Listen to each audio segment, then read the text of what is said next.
Assalamualaikum warahmatullahi wabarakatuh. Perkenalkan, nama saya Dimas Arman Maulana Putra, NIM 2021 520036. Pada kesempatan kali ini saya akan mempresentasikan tugas dari sistem operasi, yaitu deadlock. Tanpa berlama-lama, langsung saja kita ke pembahasan materinya. Sebelum itu ada yang saya disampaikan bahwa ada beberapa tahapan yang akan kita bahas pada materi kali ini atau presentasi kali ini. Yang pertama ada pengertian atau definisi dari deadlock.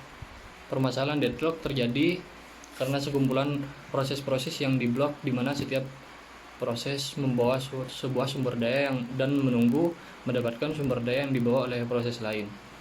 Misalnya, sistem mempunyai dua tape drive dan terdapat dua proses P1 dan P2 yang masing-masing membawa satu tape drive dan masing-masing memerlukan tape drive yang dibawa oleh proses lain, sehingga terjadi keadaan saling menunggu resource dan sistem diblok.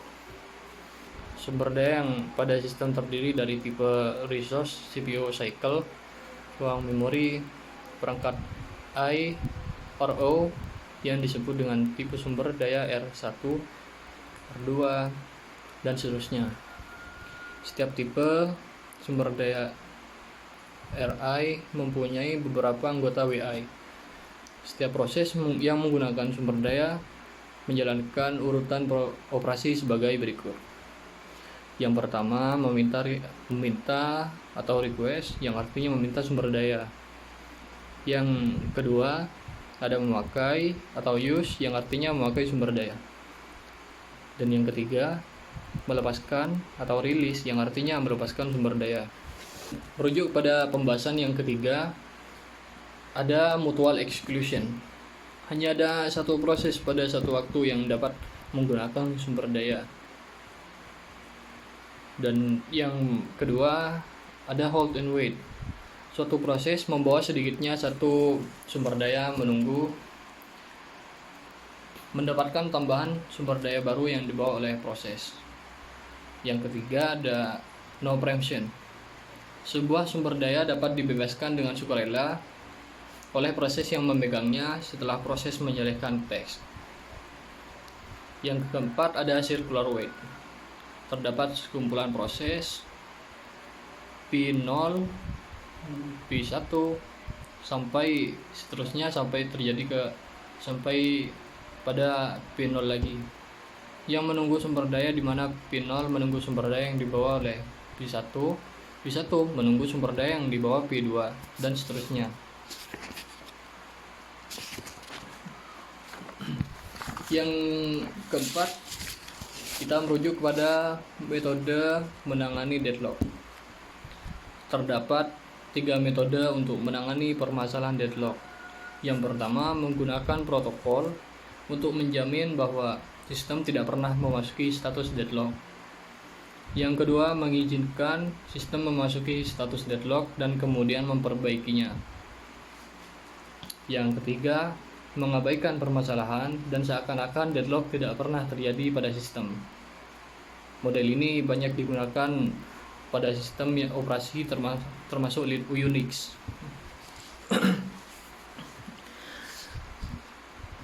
Lanjut pada pembahasan yang keempat, ada cara mencegah deadlock. Metode ini berkaitan dengan pengkondisian sistem agar menghilangkan kemungkinan terjadinya deadlock. Pencegahan merupakan solusi yang bersih dipandang dari sudut tercegahnya deadlock. Metode ini sering menghasilkan utilisasi sumber daya yang buruk. Pencegahan deadlock merupakan metode yang banyak dipakai untuk mencegah deadlock, dilakukan dengan meniadakan salah satu dari syarat. Syarat perlunya sebagai berikut. Yang pertama, ada mencegah mutual exclusion. Mutual exclusion benar-benar tidak dapat dihindari. Hal ini dikarenakan tidak ada sumber daya yang dapat digunakan bersama-sama. Jadi sistem harus membawa sumber daya yang tidak dapat digunakan bersama-sama. Yang kedua, ada hold and wait atau Yang kedua ada mencegah hold and wait. Untuk mencegah hold and wait, sistem harus menjamin bila suatu proses meminta sumber daya, maka proses tersebut sedang memegang sumber daya yang lain. Proses harus meminta dan dialokasikan semua sumber daya yang diperlukan sebelum proses memulai eksekusi, atau mengizinkan proses meminta sumber daya hanya jika proses tidak membawa sumber daya lain. Metode ini mempunyai utilitas sumber daya yang rendah dan kemungkinan terjadi starvation jika proses membutuhkan sumber daya yang populer, sehingga keadaan menunggu yang tidak dialokasikan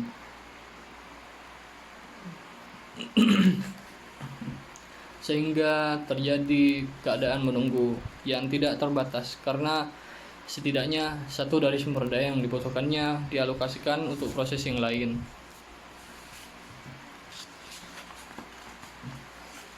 Yang ketiga ada mencegah no preemption. Peniadaan no preemption mencegah proses-proses lain yang menunggu. Seluruh proses menjadi preemption sehingga tidak ada tunggu menunggu. Cara mencegah kondisi no preemption yang pertama ada 3 hal ya. Yang pertama, jika suatu proses yang membawa beberapa sumber daya meminta sumber daya lain yang tidak dapat segera dipenuhi untuk dialokasikan pada proses-proses tersebut, maka semua sumber daya yang sedang dibawa proses tersebut harus dibebaskan. Yang keempat, mencegah kondisi menunggu sirkular. Sistem mempunyai total permintaan global untuk semua tipe sumber daya. Proses dapat meminta proses kapanpun menginginkan, tapi permintaan harus dibuat terurut secara numerik. Setiap proses yang membutuhkan sumber daya dan memintanya, maka nomor urut akan dinaikkan.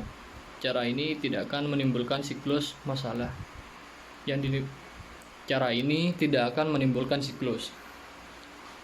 Masalah yang timbul adalah tidak ada cara pengurutan nomor sumber daya yang memuaskan secara pihak.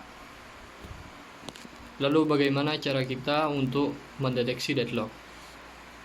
Pembahasan ini akan saya bahas pada poin ke-7.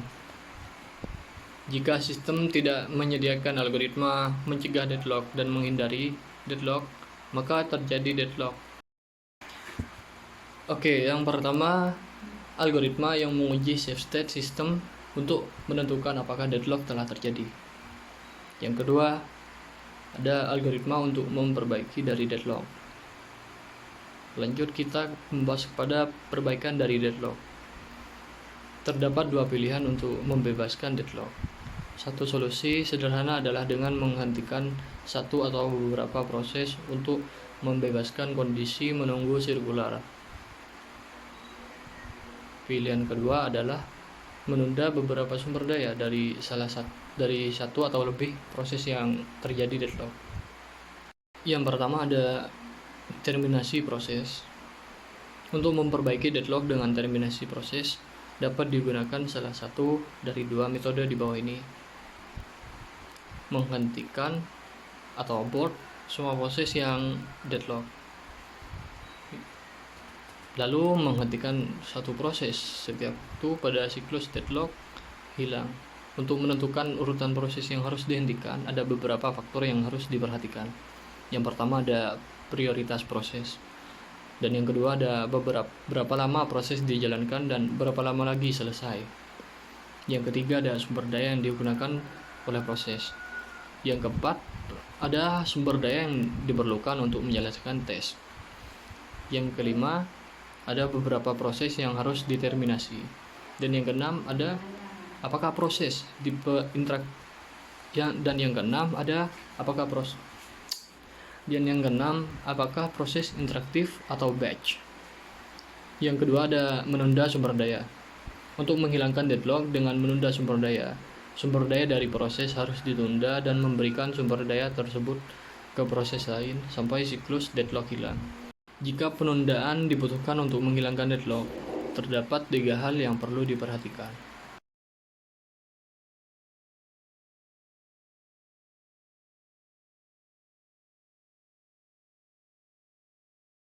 Yang pertama, pilihlah korban dalam kurung sumber daya yang mempunyai biaya minimal. Dan yang kedua ada lakukan rollback, yaitu memulai kembali atau restart ya. Proses pada state yang aman. Harus dijamin starvation tidak akan terjadi karena kemungkinan beberapa proses selalu terpilih sebagai korban, termasuk jumlah rollback sebagai faktor biaya. Lanjut pada materi akhir atau pembahasan terakhir yang mana akan menutup pertemuan kita pada kesempatan kali ini, yaitu metode kombinasi menangani deadlock. Untuk menangani deadlock dilakukan kombinasi dari 3 algoritma dasar, yaitu pencegah deadlock, menghindari deadlock, dan mendeteksi deadlock. Kombinasi ketiga algoritma ini memungkinkan penggunaan yang optimal untuk setiap sumber daya pada sistem. Itulah materi presentasi dari saya, yaitu tentang permasalahan deadlock. Jadi mohon maaf apabila ada kekurangan dari penyampaian saya maupun dari segi berbahasa saya. Saya mohon maaf selebihnya. Kurang lebihnya mohon maaf. Wassalamualaikum warahmatullahi wabarakatuh.